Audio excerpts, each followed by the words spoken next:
بسم اللہ الرحمن الرحیم۔ السلام علیکم۔ ناول سیاہ دھند ایپیسوڈ 12۔ یہ آپ کو جو گرد کا ابھار نظر آ رہا ہے، اس کا تعلق آرزو، غرور و تمکنت، دینی شعور اور آداب مجلس سے ہوتا ہے۔ جب یہ اپنی مرکزی مقام پہ پوری طرح نمایاں ہو تو اس سے پتہ چلتا ہے کہ اس کا حامل عزت نفس کا اچھا احساس رکھتا ہے اور دوسروں کے جذبات کا بھی احترام کرنا چاہتا ہے۔ اس کا باطن بلند آرزوؤں کا گہوارہ ہوتا ہے اور وہ آداب مجلس سے آگاہ ہوتا ہے، اور اس کا دینی شعور اس کے کاروباری حیات میں خاصا اثر انداز ہوتا ہے۔ اگر یہ ابھار اپنی جگہ سے ابھرا ہوا ہو تو ایسا شخص بےحد مغرور ہوتا ہے اور وہ مراد کے حصول کی خاطر کسی دوسری چیز کا احساس نہیں کرتا۔ اگر یہ ابھار اپنی جگہ خفیف سا ہو یا اس کا کوئی نمایاں وجود نہ ہو تو ایسا شخص سست ہوتا ہے۔ آگے سینیچر کا ابھار اگر اپنی جگہ نمایاں ہو تو اس کا حامل صحت مند، اعتدال، محتاط اور دانش مند ہوتا ہے۔ ادنا سے ادنا بات اس پہ بہت زیادہ اثر انداز ہوتی ہے، اسے گوشہ نشینی پسند ہوتی ہے، اور اگر یہ ابھار بڑا اور پھیلا ہوا ہو تو یہ بہت ہی علامت خراب ہے۔ یہ غمگین طبیعت کا پتہ دیتی ہے۔ انسان اپنے اندر ہی الجھا رہتا ہے۔ اس کی غم پسندی کا یہ عالم ہوتا ہے کہ بعض اوقات وہ ہر چیز سے نا امید ہو کر خودکشی کی طرف مائل ہو جاتا ہے۔ اگر یہ ابھار غائب ہو تو انسان دال روٹی پر گزارا کرنے والا ہوتا ہے۔ اس کی سوچیں بہت محدود ہوتی ہیں۔ آصف بول رہا تھا اور وہ سب گہری دلچسپی اور توجہ سے اس کی باتیں سن رہے تھے۔ اس سے آگے سورج کا ابھار ہے۔ یہ ابھار پرگوشت ہو تو اس کا حامل شعر و ادب اور آرٹ جیسے فنون لطیفہ سے شغف رکھتا ہے۔ ایسا شخص صاحب بخت اور بے حد ذہین ہوتا ہے۔ وہ ابھی بتا ہی رہا تھا کہ آصف کی بات درمیان میں رہ گئی۔ کسی نے بیرونی گیٹ بری طرح دھڑدھڑایا تھا، یوں جیسے آنے والا گیٹ توڑ کر اندر آ جانا چاہتا ہو۔ سبھی چونک کر گیٹ کی جانب متوجہ ہو گئے۔ گیٹ پر بیٹھا چوکیدار ہڑبڑا کر اٹھ کھڑا ہوا، پھر اپنی بندوق سنبھالتا ہوا تیزی سے چھوٹا دروازہ کھول کر باہر نکل گیا۔ کون جاہل ہو سکتا ہے؟ اسد بڑبڑایا۔ بھلا یہ کوئی طریقہ ہے دستک دینے کا؟ آسماں کی پیشانی پر بھی بل پڑ گئے۔ اسد، تمہارے کسی دوست نے تو نہیں آنا تھا؟ عظمیٰ نے اسد کو مخاطب کیا۔ میرے دوست ایسے بدتمیز نہیں ہیں، اسد نے ناگواری سے جواب دیا۔ باہر سے چوکیدار کی غصیلی آواز آ رہی تھی جیسے وہ کسی سے بحث کر رہا ہو۔ کچھ دیر بعد چوکیدار اندر آیا اور بغلی دروازہ بند کرتے ہوئے اپنی کرسی کی طرف بھاگ گیا۔ مختار حسین، اسد نے بلند آواز سے پکارا تو چوکیدار ان کی طرف آنے لگا۔ کون تھا اور کیا کہہ رہا تھا؟ اسد نے اس کے قریب آنے پر سوال کیا۔ کچھ نہیں سرکار، بس کوئی پاگل تھا، ہاتھ میں سوکھی ہوئی روٹی تھی، مجھے کہہ رہا تھا کہ یہ صفی سرکار کو دے دو۔ میں نے کہا کہ یہاں کوئی صفی صوفی نہیں رہتا تو وہ مجھ سے بحث کرنے لگا کہ یہاں صفی رہتا ہے، اسے یہ روٹی دے دو اور اس سے کہنا کہ یہ بابا ننگ پیرے نے دی ہے، فوراً کھا لو، بدہضمی کی شکایت نہیں ہوگی۔ عجیب حلیہ بنا رکھا تھا اس نے، اپنا نہ کوئی کپڑا اور جوتی، صرف ایک لنگوٹ باندھے ہوئے تھا۔ مختار حسین کی بات سن کے آصف کے اندر کہیں ایک بھیانک چھناکا ہوا تھا۔ سوکھی ہوئی روٹی، بابا ننگ پیرا، اس کے ذہن میں نہر کے کنارے بیٹھے ایک بزرگ کا خاکہ ابھر آیا جو روٹی کے چھوٹے چھوٹے ذرے نہر میں ڈال رہے تھے۔ آصف کے پورے بدن میں سنسنی کی لہریں کرنٹ بند کر دوڑ پڑیں اور وہ ایک جھٹکے کے ساتھ اٹھ کر کھڑا ہو گیا۔ کہاں ہے وہ روٹی؟ اس نے تیز لہجے میں چوکیدار کو مخاطب کیا۔ آصف کے انداز میں ایسا اضطراب تھا کہ سبھی حیران رہ گئے۔ وہ تو جی میں نے اسے لی ہی نہیں۔ چوکیدار مختار حسین گڑبڑا کر رہ گیا۔ آصف، بات کیا ہے؟ اسد نے آصف کو مخاطب کیا، مگر وہ اس کی بات سنی انسنی کر کے مختار حسین سے مخاطب ہوا۔ کدھر گئے ہیں وہ؟ کیا کہا تھا تم نے؟ وہ جی اندر گھسنے کی کوشش کر رہا تھا، میں نے ایک جما کر گردن میں رکھی تو وہ بندے کا بچہ باندھ کر چلا گیا۔ کیا تم نے ان پر ہاتھ اٹھایا تھا؟ مختار حسین کی آواز سن کر آصف حلق کے بل چیخ اٹھا۔ وہ جی وہ اندر گھسنے کی۔ مختار حسین کی بات ابھی مکمل نہیں ہوئی تھی کہ آصف نے آگے بڑھ کر ایک بھرپور تھپڑ اس کے منہ پر رسید کر دیا۔ مختار حسین لڑکھڑاتا ہوا چند قدم دور ہو گیا۔ وہاں بیٹھے سب افراد اٹھ کر کھڑے ہو گئے۔ کسی کو آصف سے ایسی حرکت کی توقع نہیں تھی۔ آصف غصیلے انداز میں مختار حسین کی طرف بڑھا تو اسد نے جلدی سے آگے بڑھ کر آصف کا بازو تھام لیا۔ آصف، بتاؤ تو صحیح ہوا کیا ہے؟ مگر آصف نے اس کی بات سننے سے پہلے اس کے سینے پر ہاتھ رکھا اور اسے پیچھے کی جانب دھکا دے دیا۔ اسد لڑکھڑا کر کرسی سے ٹکرایا اور کرسی سمیت گر پڑا۔ آسماں جلدی سے آگے بڑھی مگر آصف کی صورت دیکھتے اس کے قدم جیسے زمین میں دھانس کر رہ گئے۔ آگے بڑھنے کی ہمت جاتی رہی۔ آصف کے چہرے پر وحشت برس رہی تھی اور آنکھوں میں ایسی خونخوار چمک ابھر آئی تھی کہ بے اختیار سبھی جھرجھری لے کر رہ گئے۔ سب اپنی اپنی جگہ متحیر اور متوحش کھڑے آصف کی طرف دیکھ رہے تھے۔ ان کے سامنے آصف ایک ایسے روپ میں کھڑا تھا جو آج سے پہلے نہ ہی تو کسی نے دیکھا تھا اور نہ ہی کسی کا وہم و گمان میں تھا۔ آصف نے ایک نظر سہمے ہوئے مختار حسین کی طرف دیکھا جس کا گال آصف کے ایک ہی تھپڑ سے پھٹ گیا تھا۔ اس کے منہ اور ناک سے خون جاری تھا۔ پھر وہ بیرونی گیٹ کی جانب دوڑ پڑا۔ سب اپنی اپنی جگہ مبہوت کھڑے تھے۔ آصف کا رویہ ان کے عقل سے ماورا تھا۔ آصف باہر نکل کر دونوں اطراف نظر دوڑائی۔ سڑک دور دور تک خالی تھی، البتہ کچھ ہی فاصلے پر دو لڑکے کھیل رہے تھے۔ آصف تیزی سے ان کی طرف بڑھ گیا۔ بیٹا، تم نے یہاں کسی فقیر کو گزرتے ہوئے تو نہیں دیکھا؟ اس نے قریب جا کر پوچھا۔ لڑکوں نے آصف کی طرف دیکھا، پھر ان میں سے ایک کچھ سوچتے ہوئے بولا، ہاں دیکھا تو ہے، اس نے صرف ایک جانگیا سے پہنا ہوا تھا اور اس کے ہاتھ میں ایک روٹی بھی پکڑی ہوئی تھی۔ کدھر کو گئے ہیں وہ؟ آصف نے بے تابی سے پوچھا۔ یہ ادھر سڑک کی طرف۔ بچے نے آصف کی دگرگوں ہوتی صورت دیکھ کر حیرت سے ایک طرف کو اشارہ کیا۔ آصف نے اندھا دھند اس طرف بھاگنا شروع کر دیا۔ اس کا دل بری طرح دھڑک رہا تھا۔ بابا جی کی اس طرح اچانک یہاں آمد اور اس کے لیے روٹی لے کر آنا اسے اس بات کا احساس دلا رہا تھا کہ ضرور کوئی انہونی ہونے والی ہے۔ آصف دوڑتا ہوا ایک جگہ رک گیا۔ یہاں دائیں بائیں دو کشادہ گلیاں تھیں مگر دونوں سنسان تھیں۔ آصف سیدھا دوڑ پڑا۔ کچھ ہی دیر بعد وہ مین سڑک پر پہنچ گیا۔ اکا دکا گاڑیاں آ جا رہی تھیں مگر سڑک کے دونوں اطراف تحت نظر بابا جی کا کہیں کوئی وجود نہیں تھا۔ آصف کے چہرے پر شدید پریشانی کے تاثرات پھیلتے چلے گئے۔ اس کی آنکھوں میں صحراؤں کی سی تشنگی دکھائی دے رہی تھی۔ اسے چاروں طرف سے تاریکیاں اور اندھیروں کے بگولے اپنے جانب لپکتے دکھائی دے رہے تھے۔ روئیں روئیں پر مایوسی کی گرد اتر آئی۔ اس کا دل ڈوبنے لگا۔ پھر اچانک، بالکل اچانک ہی ایک خیال بجلی کی طرح اس کے ذہن میں تڑپا تو وہ چونک پڑا۔ اس کے جانب بڑھے آتے اندھیروں کے بگولوں پر روشنیوں کے فرشتے جھپٹ پڑے۔ سب کچھ اس طرح اچانک ہوا تھا کہ وہ بوکھلاہٹ میں یہ بالکل ہی فراموش کر بیٹھا۔ اسے یہ خیال ہی نہیں رہا کہ وہ کوئی معمولی انسان نہیں ہے بلکہ حیران کن ذہنی طاقت کا مالک ہے۔ بے ساختہ اس کے ہونٹوں پر ایک اطمینان مسکراہٹ رینگ آئی۔ وہیں کھڑے کھڑے اس نے آنکھیں بند کی اور اپنی ساری توجہ اپنے دماغ کے باطن پر مرکوز کر دی۔ سرسراہٹیں، گدگدیاں، کیف و نشاط، اور پھر جب اس نے آنکھیں کھولی تو اس کے چاروں طرف ہزار چھوٹے چھوٹے مادرزاد بھرنا آصف پھیلے ہوئے تھے۔ تحت نظر انہی کے وجود تھے۔ ایک طرف اس کے قریبی شعور، تحت شعور، ضمیر، لاشعور اور نفس موجود تھے۔ نامعلوم کون سی بات تھی، کون سا ایسا احساس تھا جس نے ان سمیت بچوں کے چہروں پر گہری سنجیدگی ڈالی ہوئی تھی، مگر آصف نے ان کے تاثرات پر غور نہیں کیا۔ اس نے سوچ کے ذریعے ان تمام بچوں کو مخاطب کیا۔ بابا ننگ پیرا جی ابھی کہیں روپوش ہوئے ہیں، تم سب مل کر ان کا پتہ لگاؤ کہ وہ اس وقت کہاں ہیں اور فوراً آ کر مجھے اطلاع دو، سمجھ گئے؟ سب نے گردنیں ہلا دی مگر بولے ہی نہیں۔ تو پھر جاؤ، فوراً پھیل جاؤ۔ آصف کا لہجہ تو حکمانہ ہو گیا۔ پلک جھپکتے ہی ایک سورج کو اندھا کر دینے والی چکا چوندگی پھیلی۔ لاتعداد روشن لکیریں سی آسمان کی جانب بلند ہوئی اور پھر فضاؤں میں ہی تحلیل ہوگی۔ تم میرے ساتھ آ جاؤ۔ آصف نے اپنے شعوری حصوں، ضمیر اور نفس کو مخاطب کیا اور پلٹ کر واپس چل پڑا۔ رات کے 9 بجے تھے۔ آصف اپنے کمرے کے چٹخنی چڑھائے بیڈ پر پلتھی مارے آنکھیں بند کیے بیٹھا تھا۔ ایک طرف اس کے ذہنی عکس خاموش بیٹھے تھے۔ جس وقت وہ گھر واپس پہنچا تو سبھی اس کے منتظر تھے اور سب نے یہی سوال کیا، تم نے چوکیدار پر ہاتھ کیوں اٹھایا؟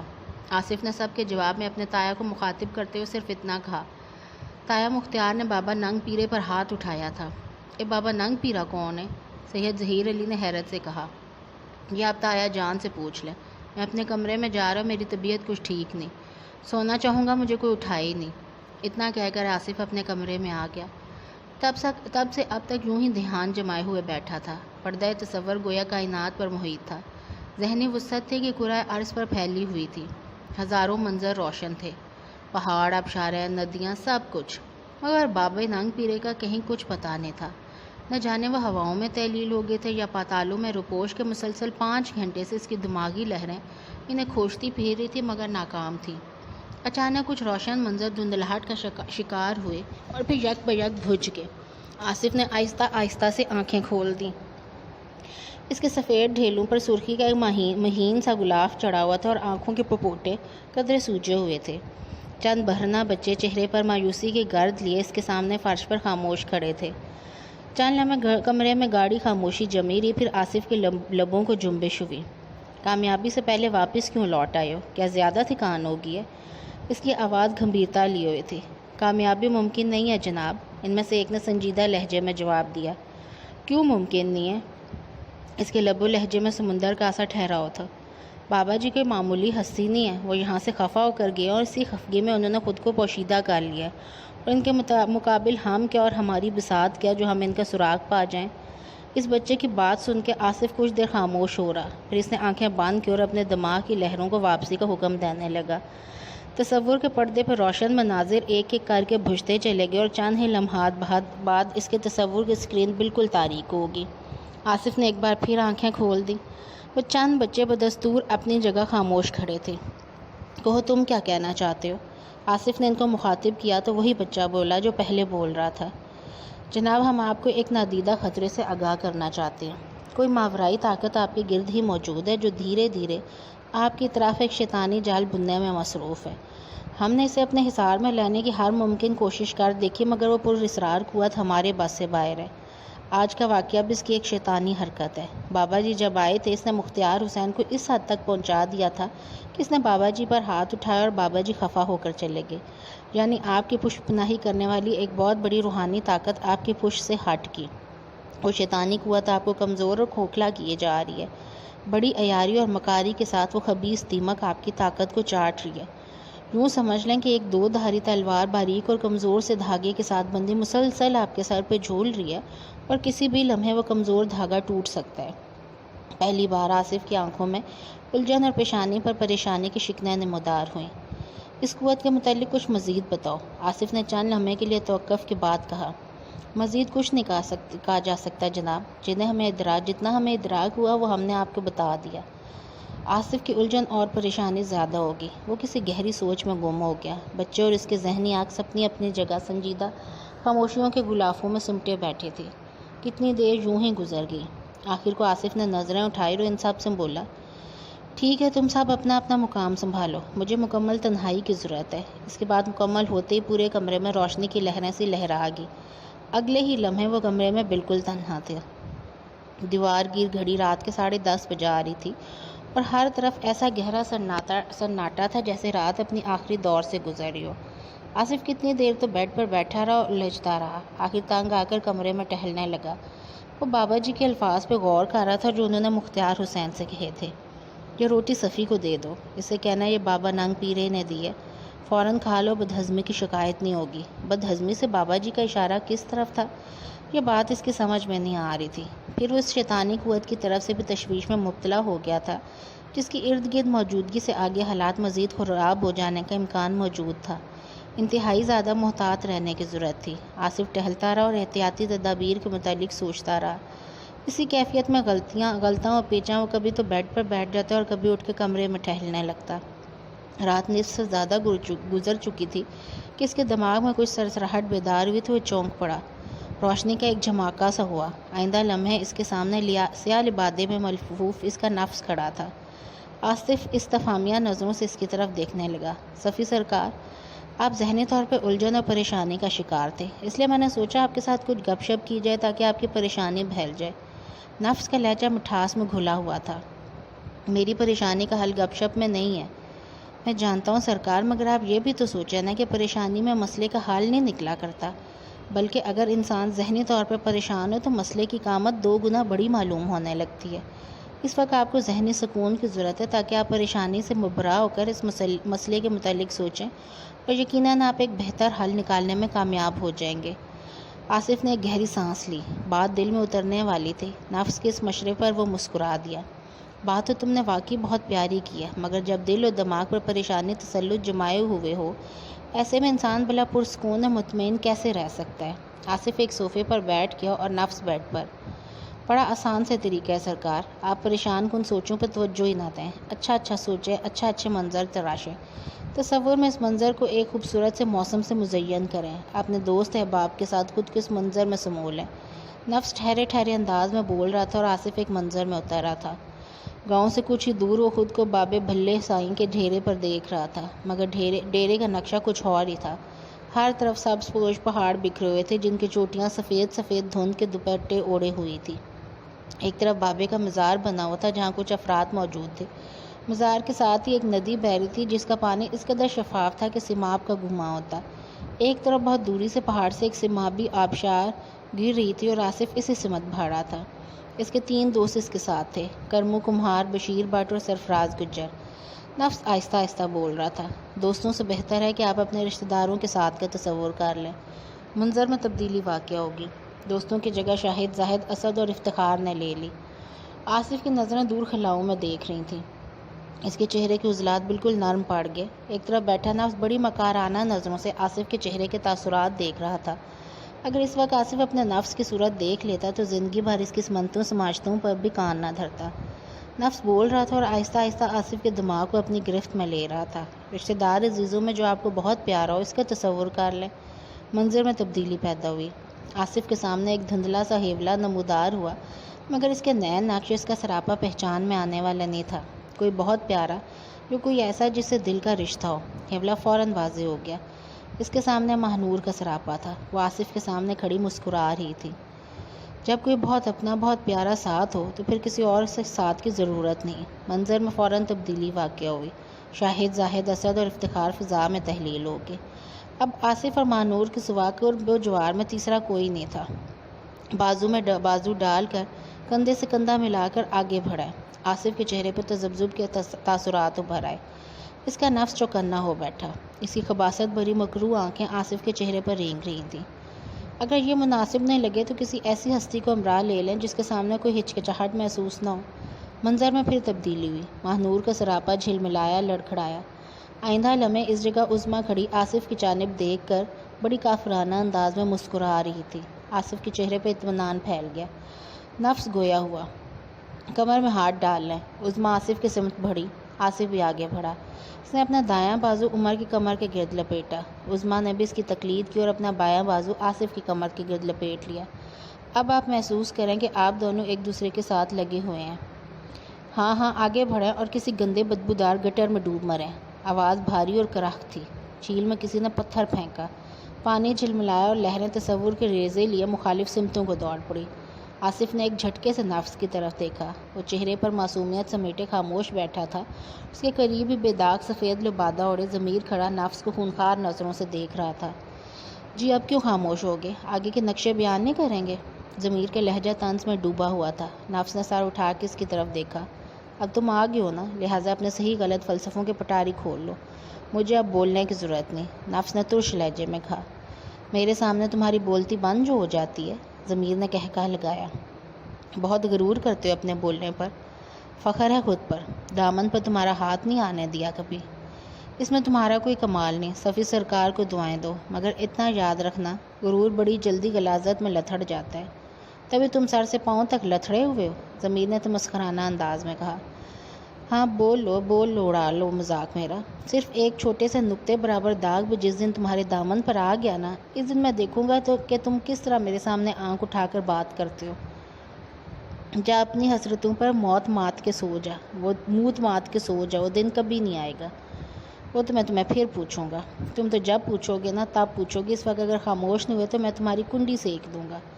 بس کرو یار، بیچارے کو ذلیل نہ کیے جاؤ۔ آصف نے مسکراتے ہوئے ضمیر کو مخاطب کیا۔ صفی سرکار اب آپ خود ہی دیکھ لیں بھلا میرا کوئی قصور ہے؟ نفس بے چارگی کے انداز میں آصف سے مخاطب ہوا۔ میں نے آپ کو کسی گناہ پر تو نہیں اکسایا؟ ہاں یہ بات تو تمہاری درست ہے۔ آصف نے ضمیر کی طرف دیکھتے ہوئے تائیدی انداز میں گردن ہلائی۔ آصف سرکار آپ نے سمجھو گے اس کی شیطانی حرکتیں اور اوچھے ہتھ کنڈوں کو، مگر میں اسے بڑی اچھی طرح سمجھتا ہوں۔ یہ شکل سے جتنا معصوم نظر آتا ہے نا، اتنا ہی مکار ہے، شیطان کا نائب جو ٹھہرا۔ چولی دامن کا ساتھ ہے ہمارا، جنم جنم کا ساتھ۔ کیوں گرو گھنٹال، ایسا ہی ہے نا؟ ضمیر نفس کو ذلیل کرنے پر تلا ہوا تھا۔ بڑا بڑھ چڑھ کے بول رہے ہو۔ جس وقت صفی سرکار پریشانی اور بے چینی کی اذیت سے دوچار تھی، اس وقت کہاں تھے تم؟ آ ٹپکے ہو آپ بزرگ بن کے۔ یہیں تھا اس وقت بھی، بھلا آپ کی دوری سہ کر میں زندہ رہ سکتا ہوں؟ بس چپکا بیٹھا آپ کے تیور دیکھ رہا تھا۔ ضمیر میاں جب بھی اکٹھے ہوتے ہو لڑنے لگتے ہو، کبھی بنا کر بھی رکھی ہے تم نے؟ آصف کی بات پر ضمیر کہکا مار کر ہنس پڑا۔ آصف سائیں، آپ نے کبھی سانپ اور نیولے میں دوستی دیکھی ہے؟ یہاں تم میں سانپ کون ہے اور نیولا کون؟ میں نیولا ہوں، یہ سانپ۔ ضمیر نے فوراً نفس کی طرف اشارہ کیا۔ مار آستین ہے، یہ ازل سے ہماری دشمنی چلی آ رہی اور ابد تک چلے گی۔ نفس بڑی ترش نظروں سے ضمیر کو گھور رہا تھا۔ صفی سرکار، میرے نام پر برائی کا لیبل چسپا ہے، اس لیے مجھے برا ہی تصور کیا جائے گا، مگر آپ اپنی ایمانداری سے کہیں، کیا میں نے آپ کو کسی گناہ پر اکسایا؟ ایک ذرا رنگین سا تصور ہی پیش کیا ہے نا، اور اس کا آپ پر مثبت اثر ہوا ہے۔ ذرا اپنی ذہنی حالت پر غور کریں تو کیا پہلے کی طرح ہے؟ اور صلہ مجھے یہ مل رہا ہے کہ آپ کے سامنے یہ میری تذلیل کیے جا رہا ہے، نفس نے کلک انگیز لہجے میں کہا، مگر سنجیدگی کے بجائے آصف کو ہنسی ضبط کرنا مشکل ہو گیا۔ بس ضمیر میں آپ تم اسے کچھ نہیں کہو گے۔ آصف کی بات سن کر ضمیر نے سینے پہ ہاتھ رکھ کے گردن ذرا خم کی اور ایک طرف ہٹ کر بیٹھ گیا۔ کیا دوسرے دوستوں کو بھی بلا لیا جائے؟ آصف کا تخاطب ضمیر تھا۔ رہنے دے آصف سائی، بلا وجہ بحث و مباحثے کی نشست جم جائے گی۔ کیوں نفس، تمہارا کیا خیال ہے؟ میں کچھ نہیں کہوں گا صفی سرکار، کیونکہ اگر میں کچھ بولوں گا تو اسے برا ہی سمجھا جائے گا، لہٰذا آپ مجھے خاموش ہی رہنے دیں تو بہتر ہوگا۔ اب جانے بھی دو یار، خام خواہ میں مجھے کیا پڑی ہے تمہیں یا تمہارے کہے کو برا کہنے کی؟ ضمیر نے نفس کو مخاطب کیا، تمہارے کہنے یا نہ کہنے سے کیا ہو جائے گا؟ میں ہوں ہی برا، عیار، مکار اور خبیث، یہ سب میری فطرت کی ترکیب میں شامل ہے۔ ذرا ختم بھی کرو، غصہ تھوک دو۔ نفس نے کچھ کہنا چاہا مگر آصف نے اسے ٹوک دیا۔ چلو اب بس کرو، میرے سامنے جلی کٹی باتوں سے گریز کیا کرو، مجھے یہ سب پسند نہیں۔ صفی سرکار، اگر ہماری نوک جھونک کو روکنا مقصود ہے تو پھر دوسرے ساتھیوں کو بھی بلا لیں، نفس نے مشورہ دیا۔ آصف نے ایک نظر ضمیر کی طرف دیکھا تو اس نے غیر جانبداری کے انداز میں کندھے اچکا دیے۔ آصف نے آنکھیں بند کی، روشنی کا جھماکہ سا ہوا۔ اگلے پل شعور، تحت شعور اور لاشعور تینوں آصف کے سامنے صوفے پر بیٹھے ہوئے تھے۔ تینوں کے چہروں پر سنجیدگی تھی۔ شعور میاں، کیا بات ہے، اتنی سنجیدگی کیوں بھائی، تمہارے ساتھ کیا مسئلہ ہے؟ لاشعور نے سر اٹھا کر گہری نظروں سے آصف کی طرف دیکھا، پھر سنجیدگی سے بولا، آصف میاں، ہم دونوں اس نتیجے پر پہنچے ہیں کہ کوئی مصیبت نازل ہونے والی ہے، کہیں کچھ گڑبڑ ہے۔ مثلاً تو سمجھ میں نہیں آ رہی کہ کہاں کوئی رکھنا پڑ رہا ہے، پھر کوئی حل کیسے کیا جائے؟ آصف پر بھی سنجیدگی طاری ہوگی۔ اسے اپنے سر پر جھولتی ہوئی تلوار کا خیال آ گیا تھا۔ صرف احتیاط اور کچھ نہیں فی الحال کیا جا سکتا، کیونکہ صورتحال ابھی چھپی ہوئی ہے۔ آصف کسی سوچ میں گم ہو گیا، سبھی پر سنجیدگی طاری رہی، پھر آخر کار ضمیر بولا، فکر مندی کی ضرورت نہیں آصف سائیں، ہمارا کوئی پہلو کمزور نہیں، دشمن کسی طرف سے بھی ہم پر ہاتھ نہیں اٹھا سکتا۔ ضمیر بھاؤ، تمہاری بات اپنی جگہ درست ہے، مگر دشمن کی طرف سے بے فکر ہو کر بیٹھ جانا دانشمندی نہیں ہوا کرتی۔ اپنے مورچے کو ناقابل تسخیر تصور کر لینے سے جنگ میں جیت نہیں ہوا کرتی۔ کچھ پتہ نہیں ہوتا کہ دشمن کدھر سے نقب لگا کر وار کر جائے۔ کمرے میں خاموشی چھا گئی، سب اپنی اپنی جگہ سوچوں میں گم ہو گئے۔ نفس کی طرف کسی کی بھی توجہ نہیں تھی، جو مکارانہ نظروں سے آصف کو گھورا تھا۔ آصف کے چہرے پر شدید الجھن اور پریشانی کے جال پھیل گئے۔ کچھ دیر تک وہ اپنی جگہ بیٹھا رہا، پھر اٹھ کر کمرے میں ٹہلنے لگا۔ نفس نے سچویشن کو سمجھتے ہوئے بات کی، صفی سرکار، آپ پھر پریشانی کا شکار ہو گئے، آپ نے کھانا بھی نہیں کھایا۔ میں نے کہا بھی تھا کہ پریشانی کا شکار ہو کے نہیں، بلکہ اپنے ذہن کو پرسکون رکھ کر مسئلے کا حل ڈھونڈنے کی کوشش کریں۔ کیسے ذہن کو پرسکون رکھوں؟ ایک پریشان کن بات ہے، میرا کوئی بہت بڑا دشمن، کوئی بہت بڑی شیطانی طاقت میرے آس پاس، میرے ارد گرد چکرا رہی ہے، اور مجھے اس کا کوئی سراغ تک نہیں مل رہا۔ ایسے میں خود کو کس طرح پرسکون رکھوں؟ چلیں باہر لان میں چلتے ہیں۔ نفس فوراً اٹھ کر کھڑا ہو گیا۔ باہر کی کھلی آب و ہوا میں چلیں، موسم بہت اچھا ہے، آپ کے دل و دماغ پر اچھا تاثر پڑے گا، چلیں۔ آصف نے ایک گہری سانس لی، ہاں یہ بہتر رہے گا، اور تم بھی آ جاؤ۔ نہیں آصف میاں، اس وقت آپ کا کمرے سے باہر نکلنا مناسب نہیں ہوگا۔ تشویش لاشعور کا انداز تھی۔ کوئی بات نہیں، کم از کم وہ گندی طاقت کھل کر سامنے تو آئے گی۔ نہیں، آپ کا یہ فیصلہ درست نہیں ہے۔ یار جو ہوگا دیکھا جائے گا، مجھے غلط درست نہیں سمجھاؤ، مجھ سے یہ ذہنی پریشانی برداشت نہیں ہو رہی، مجھے اس وقت فریشنس کی ضرورت ہے، ذہنی سکون کی ضرورت ہے، آ جاؤ۔ آصف نے بیزاری سے کہا اور دروازے کی سمت بڑھ گیا۔ چاروں ناچار وہ سب بھی اٹھ کھڑے ہوئے۔ آصف نے چٹکنی گرائی اور دروازہ کھول دیا، مگر ابھی اس نے قدم دروازے سے باہر نہیں نکالا تھا کہ روشنی کا جھماکہ سا ہوا، اس کے قدم خود بخود رک گئے، ساتھ ہی تیز آواز اس کی سماعت سے ٹکرائی، رک جائیں جناب۔ آصف نے پلٹ کر دیکھا، چند بھرنا بچے اس کے عقب میں کمرے میں کھڑے تھے۔ رک جائیں، کمرے سے باہر نہ جائیں، یہ آپ کے حق میں بہتر نہیں ہوگا، ہم آپ کو حکم دینے کی جرات تو نہیں رکھتے کہ آپ کے مطیع ہیں، خود آپ کے حکم کے پابند ہیں، مگر آپ کو آگاہ کر سکتے ہیں کہ آپ کا کون سا قدم آپ کے لیے سود مند ہے اور کون سا نقصان دہ، اور ہم آپ سے یہی التجا کریں گے کہ آپ کمرے سے باہر تشریف نہیں لے جائیں گے۔ آصف کے کچھ کہنے سے پہلے ہی نفس تیزی سے بولا، صفی سرکار یہی بہتر ہے، آپ کمرے سے نہیں نکلے، آپ رکیں، میں ذرا باہر کا جائزہ لے کر آتا ہوں۔ اتنا کہتے ہی تیزی سے باہر نکل گیا اور آصف دوبارہ صوفے پر جا بیٹھا۔ نفس کمرے سے نکلتے ہی تیزی سے عظما کے کمرے میں گھس گیا۔ کمرے میں عظما، مہنود اور آسمہ تینوں بے خبر سو رہی تھی۔ آصف کا نفس آگے بڑھا۔ اس نے عظمیٰ کی پیٹ سے قمیض اٹھا اور اپنا بایاں ہاتھ اس کے ناف پر آہستہ آہستہ پھیرنے لگا۔ چند لمحے وہ اپنا یہ عمل دہراتا رہا، پھر چند قدم پیچھے ہٹ کر کھڑا ہو گیا۔ عظمیٰ کی پیٹ کی سرخ و سفید کھال ایک ذرا تھر تھرائی، پھر اس کی ناف کے مقام سے ایک ہیولا سے نمودار ہوا اور آصف کے نفس کے سامنے آ کھڑا ہوا۔ چند لمحے تک وہ ہیولا اپنی جگہ لہراتا رہا، پھر وہ عظمیٰ کے سراپے میں ڈھل گیا۔ اب آصف کے نفس کے سامنے سیاہ لباس میں ملبوس ایک عظمیٰ اور کھڑی تھی، جبکہ ایک عظمیٰ بیڈ پر بے سود پڑی سو رہی تھی۔ آصف کا نفس اپنے سامنے کھڑی عظمیٰ سے مخاطب ہوا۔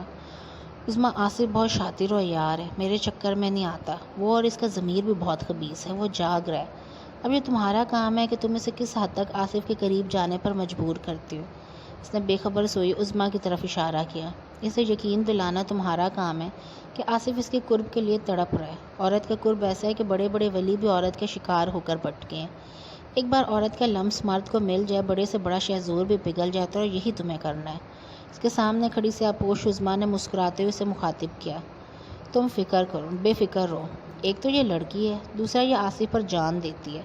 اسے بہکانا کوئی مسئلہ نہیں، بہرحال جہاں میرا تھوڑا ساتھ دو۔